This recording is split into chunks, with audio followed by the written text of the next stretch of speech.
अगर मैं तुम्हें एक स्फेरिकल मिरर दूं और ये बता दूं कि कितनी दूरी पे मैंने एक ऑब्जेक्ट रखा है और इस स्फेरिकल मिरर की फोकल लेंथ कितनी है, तो क्या तुम ये बता पाओगे कि एग्जैक्टली कितनी दूर पे इमेज बन रहा होगा? अब अगर मैं तुम्हें ये बता दूं कि इस ऑब्जेक्ट की हाइट कितनी होने वाली है, तो क्या तुम ये बता पाओगे कि इसकी इमेज की हाइट एग्जैक्टली कितनी होगी? तो इसी के बारे में हम बात करने वाले हैं इस वीडियो में।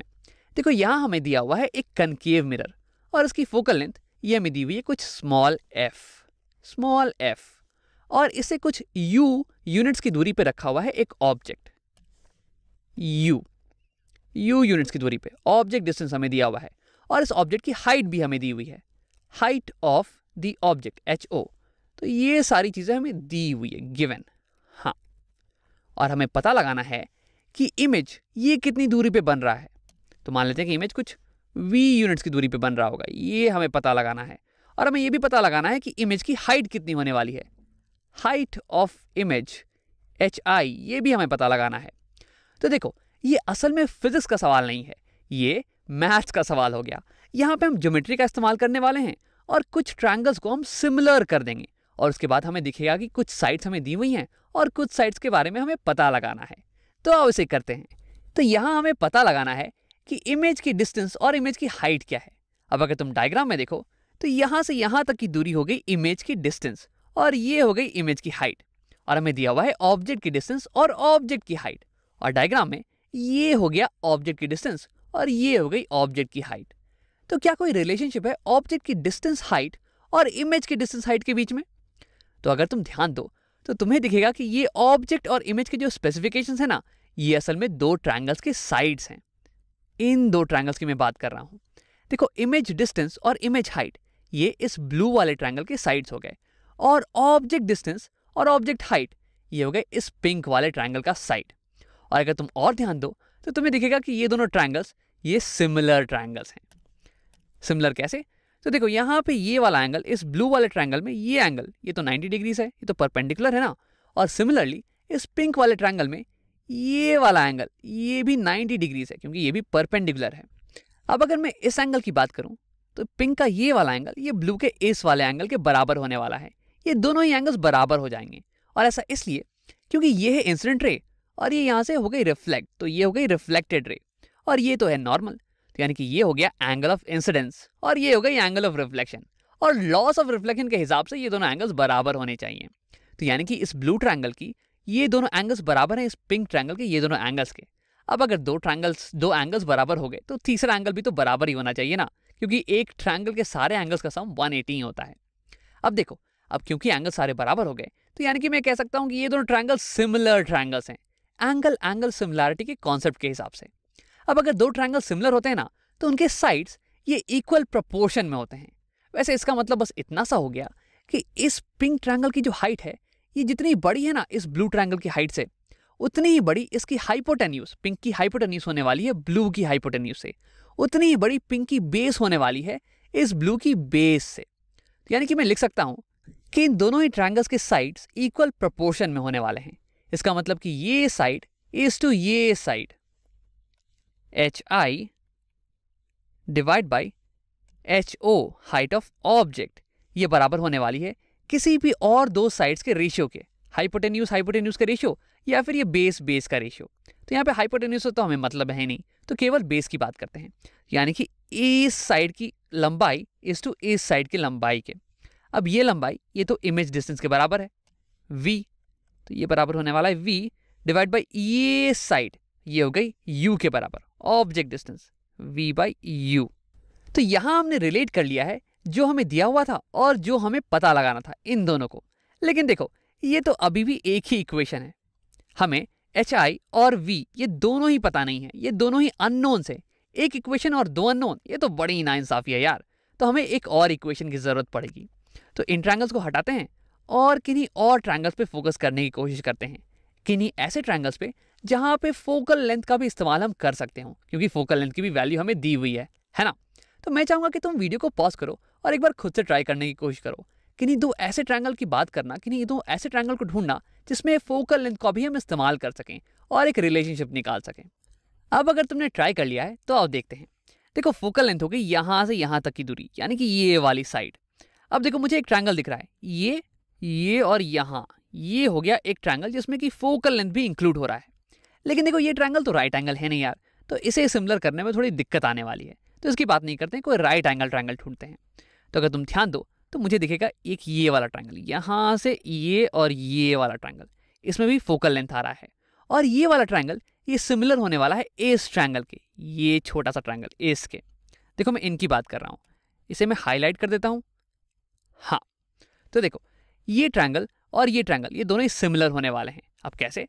तो एस ट्रायंगल में ये वाला जो एंगल है ना, ये बराबर हो जाएगा एस एंगल के, क्योंकि वर्टिकली ऑपोजिट एंगल। और ये वाला एंगल ये तो खैर 90 डिग्री है ही, और ये बराबर होने वाला है एस एंगल के, ये भी 90 डिग्री होने वाला है। अब तुम सोचोगे कि राम ये 90 डिग्री कैसे हो गया? ये तो एक कर्व्ड साइड है ना, ये तो मिरर की कर्व्ड साइड है, यहाँ पे कोई स्ट्रेट लाइन तो है ही नहीं। तो देखो असल में इस मिरर को अगर तुम देखो तो यहाँ पे सेंटर ऑफ कर्वेचर इतनी दूर पे है, और ये कर्व्ड मिरर ये बहुत ही बड़ी होने वाली है। ये देखो ये बहुत ही बड़ी मिरर है, और ये हमारी जो मिरर है ना, ये इस कर्व्ड सरफेस का एक बहुत ही छोटा सा हिस्सा है। तो इसे मैं ऑलमोस्ट एक स्ट्रेट लाइन की तरह ट्रीट कर सकता हूँ। देखो जैसे कि तुम फॉर एग्जांपल हमारी धरती को ले लो, हमारी धरती भी तो स्फेयर है, बहुत ही बड़ी स्फेयर। अब अगर तुम बाहर जाओ तो तुम्हें दिखेगा कि ज़मीन ये ऑलमोस्ट फ्लैट ही है, और ऐसा इसलिए क्योंकि तुम धरती के एक छोटे से हिस्से पे फोकस कर रहे हो। अब वैसे ही यहाँ पे भी हम एक बहुत ही बड़े स्फेयर का एक छोटा सा टुकड़ा ले रहे हैं, तो इस टुकड़े को मैं अपने एक्सपेरिमेंट के लिए बहुत ही एक ऑलमोस्ट फ्लैट लाइन मान सकता हूँ। तो यानी कि ये वाला एंगल इसे मैं ऑलमोस्ट 90 डिग्री मान सकता हूँ। तो हाँ, इस ग्रीन वाले ट्रायंगल और इस ब्लू वाले ट्रायंगल में ये दो एंगल हो गए वर्टिकली ऑपोजिट एंगल और बराबर, और ये दोनों एंगल 90 डिग्री से और बराबर। तो यानी कि तीसरा एंगल ये भी बराबर होने वाला है। तो यानी कि एंगल सिमिलैरिटी के केस के कारण ये दोनों सिमिलर ट्रायंगल्स होने वाले हैं, और इनके साइड लेंथ्स ये प्रोपोर्शनल होने वाले हैं।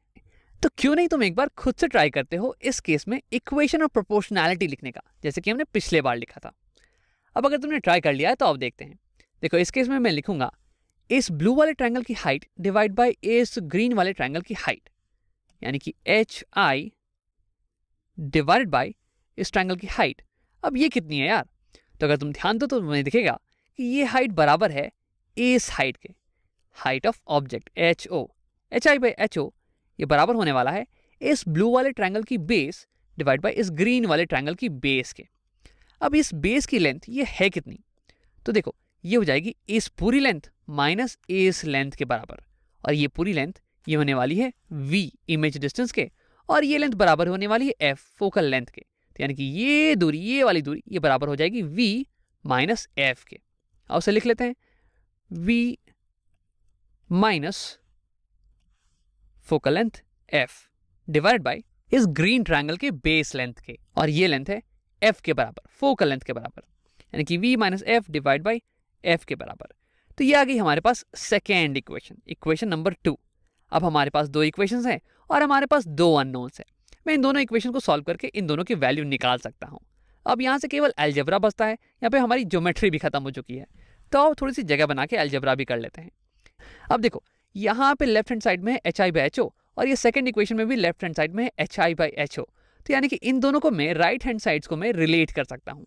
मैं लिखने वाला हूँ V बाई U, सॉरी यहाँ लिख लेते हैं V बाई U, ये बराबर हो गया V minus F divide by F के।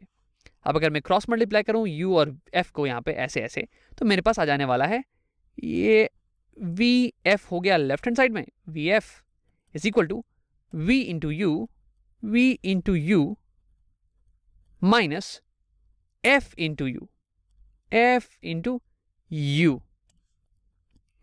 अब इसे थोड़ा और सिंप्लीफाई कर लेते हैं।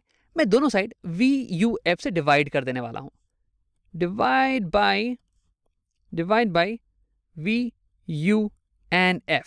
तो अगर मैं इस टर्म को लेफ्ट हैंड साइड वाले टर्म को सबसे पहले डिवाइड करूं VUF से, तो न्यूमरेटर से VF और डिनोमिनेटर से VF ये कैंसिल हो जाने वाले हैं, और डिनोमिनेटर में केवल बचेगा U, यानी कि इस साइड बच जाने वाला है 1 बाई U।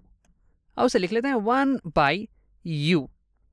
और अगर इस टर्म की बात करें तो ऊपर से VU और नीचे से VU ये कैंसिल हो जाने वाले हैं, और केवल बचेगा 1 बाई F, 1 बाई F। और अगर इस टर्म की बात करें तो ऊपर से FU और नीचे से FU कैंसिल हो जाने वाले हैं, और नीचे केवल बचेगा V। तो यानी कि इस साइड बच जाने वाला है 1 बाई V, 1 बाई V। तो ये आ गई हमारी इक्वेशन। अब इसे थोड़ा सा और अरेंज कर लेते हैं अच्छे से दिखने के लिए। मैं दोनों साइड अगर 1/v से ऐड कर दूं, दोनों साइड 1/v को ऐड कर दूं, तो यहाँ से 1/v गायब और यहाँ आ जाएगा 1/v। हमारे पास बच जाएगा 1/f is equal to 1/v plus 1/u plus 1/u। अब देखो ये हमारे पास आ गई एक इक्वेशन जो कि रिलेट करती है फोकल लेंथ, इमेज डिस्टेंस और ऑब्जेक्ट डिस्टेंस को। देखो हमें इस सवाल में पता था कि फोकल लेंथ कितना है और ऑब्जेक्ट डिस्टेंस कितना है, और इस इक्वेशन की मदद से मैं ये निकाल सकता हूं कि इमेज डिस्टेंस क्या होने वाला है, इमेज एग्जैक्टली कहां पे बनने वाली है।